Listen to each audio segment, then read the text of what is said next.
I've been testing the iOS 16 beta for a couple of weeks on the 13 mini that I've got. Not too bad.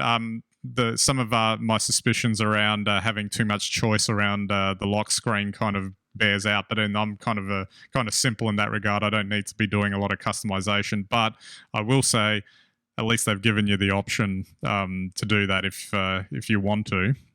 And there's a couple of other nice little features in there.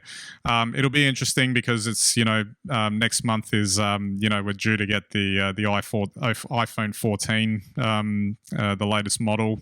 And there's apparently some other features that is, stealing from Android, if you want to call it, or maybe they're just finally catching up. Things like an always-on display and some other bits and pieces, and hopefully a faster port this time, which is actually something I'm kind of itching for at this stage.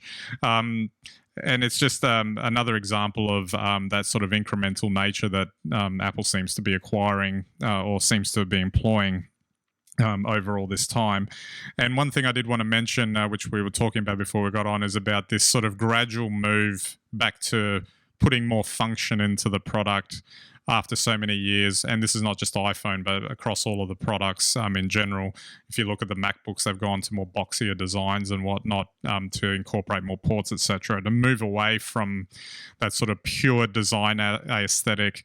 Whether you want to blame Johnny Ive completely for that, who knows? But it's interesting that the Apple products seem to be taking on more of a functional approach as opposed to just a pure design aesthetic when they're considering how these things come together.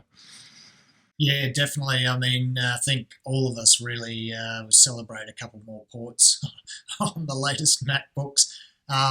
You know, that they're good-looking machines, no matter how, or even if they become a little bit boxier. So functionality is where it's at in this day and age. And to be honest, even though you can get by, two ports really isn't enough.